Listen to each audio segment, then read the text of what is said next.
Sa Re Ga Ma Pa little champion season 5 runner அப்பா வந்திருக்கக்கூடிய விஷ்ணுவர்தன் அவருக்கு டைட்டில் வராத பத்தியும் அபிஷேகா டைட்டில் ஆனதை பத்தியும் எமோஷனலா பல விஷயங்களை ஷேர் பண்ணியிருக்காரு.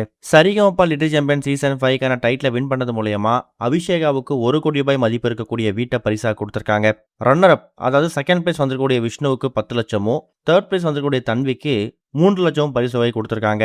சொல்ல போனா ஒரு பக்கம் அபிஷேகா இந்த டைட்டிலுக்கு டிசர்விங்கான கண்டஸ்டன்ட், ரொம்ப ஒரு கஷ்டப்படக்கூடிய பின்னணியிலிருந்து வந்து கிராமிய பாடலை மட்டுமே பாடி இன்னைக்கு தனக்கான இடத்த அவங்க பிடிச்சிருக்காங்க அப்படிங்கிற மாதிரி ஒரு பக்கம் ஆதரவு வந்துட்டு இருக்கு. ஆனா இன்னொரு பக்கம் என்ன சொல்றாங்கன்னா, தன்வி, வர்ஜா அப்படின்னா விஷ்ணுவர்தன், இந்த 3 நபர்கள் தான் ஃபினாலில் ரொம்ப சூப்பரா பர்ஃபார்மன்ஸ் பண்ணாங்க. இந்த 3 நபர்கள்ல யாராவது ஒருத்தவங்களுக்கு டைட்டில் வின்னர் கிடைச்சிருந்துச்சுன்னா ரொம்ப ஹாப்பியா இருந்திருக்கும் அப்படிங்கிற மாதிரியும், ஜட்ஜஸ் எடுத்துக்கூடிய இந்த ஒரு முடிவு அன்ஃபேரான முடிவு அப்படிங்கிற மாதிரி அவங்க கருத்துக்களை பதிவு பண்ணிட்டு இருக்காங்க. எது எப்படியோ ஜட்ஜஸ் மட்டும் இந்த ஒரு முடிவை எடுக்கல. ஃபினாலேல ஒரு கண்டஸ்டன்ட்டும் பாடும்போது டிஸ்பிளேல ஒரு நம்பர் காமிச்சு, நீங்க அபிஷேகாவுக்கு சப்போர்ட் பண்ணணும், விஷ்ணுவர்தன் சப்போர்ட் பண்ணணும் அப்படின்னா இந்த மாதிரி நம்பருக்கு கால் பண்ணுங்க அப்படிங்கிற மாதிரி ஒரு அட்வர்டைஸ்மெண்ட் கொடுத்துருக்காங்க. அந்த ஓட் பேசிக்ஸ்ல கூட அபிஷேகா எவ்வளோ ஓட் வாங்கியிருக்காங்க அப்படிங்கிற மாதிரி தான் அவங்களுக்கான வின்னிங் டிக்ளரை கொடுத்துருக்காங்க. ஃபினாலேல எல்லாரோட பர்ஃபார்மன்ஸும் முடிஞ்சதுக்கு அப்புறமா ஆங்கரிங் பண்ணக்கூடியவங்க மக்கள் செலுத்தக்கூடிய ஓட்டு எல்லாமே வந்திருக்கு, இப்போ அந்த ஓட் கவுண்டிங் பண்ணிக்கிட்டு இருக்கோம் அப்படிங்கிற மாதிரி தெரிவிச்சிருக்காங்கல்ல. அதுக்கப்புறம் தான் யார் வின்னர் அப்படிங்கிறத அறிவிச்சிருக்காங்க. இந்த நிலையில விஷ்ணுவர்தன் பாடக்கூடிய 2 பாட்டுமே ஃபினாலேல ரொம்ப சூப்பராக இருந்துச்சு. பாட்டும் நானே பாவம் நானே பாடின விஷ்ணுவர்தன் அப்படியே செகண்ட் ஹாஃப்ல வேற மாதிரி பாடியிருக்காரு. உண்மையாவே இவர் சூப்பரா பாடியிருக்காரு அப்படிங்கிற மாதிரி எல்லா ஜட்ஜஸும் எழுந்து நின்று ஒரு மிகப்பெரிய கரகோஷம் விஷ்ணுவர்தன் கொடுத்துருக்காங்க.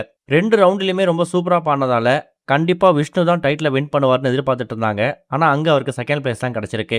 இந்த மாதிரி சுச்சுவேஷன்ல விஷ்ணுவர்தன் தன்னோட வெற்றியை பத்தி, அதாவது ரன்னரப்பா வந்ததை பத்தியும், அபிஷேகா டைட்டில் வின் பண்ணதை பத்தி என்ன சொல்லிருக்காருன்னா, நான் ஃபினாலேல செலக்ட் ஆனது ரொம்ப சந்தோஷம், அதுலயும் 6 ஃபைனலிஸ்ட்ல நான் தான் ஃபர்ஸ்ட் ஃபைனலிஸ்ட் அப்படிங்கிற பெருமை எனக்கு இந்த சீசன்ல கிடைச்சிருக்குது.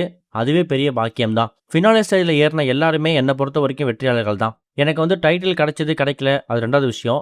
அபிஷேகாவுக்கு டைட்டில் கிடைச்சதுக்கு நான் ரொம்ப சந்தோஷப்படுறேன். நிறைய பேர் சோஷியல் மீடியாவில், அதுக்கப்புறம் ஃபோன் காலில் உங்களுக்கு டைட்டில் கிடைச்சிருக்கணும், கடைசி நேரத்தில் அபிஷேகாவுக்கு கொடுத்துட்டாங்க, உங்களை மாற்றிட்டாங்க அப்படிங்கிற மாதிரி ஒரு சில பேர் சில கருத்துக்களை பதிவு பண்ணுறீங்க.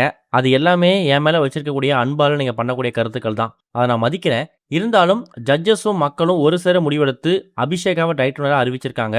ரொம்ப ஹாப்பியாக இருக்குது.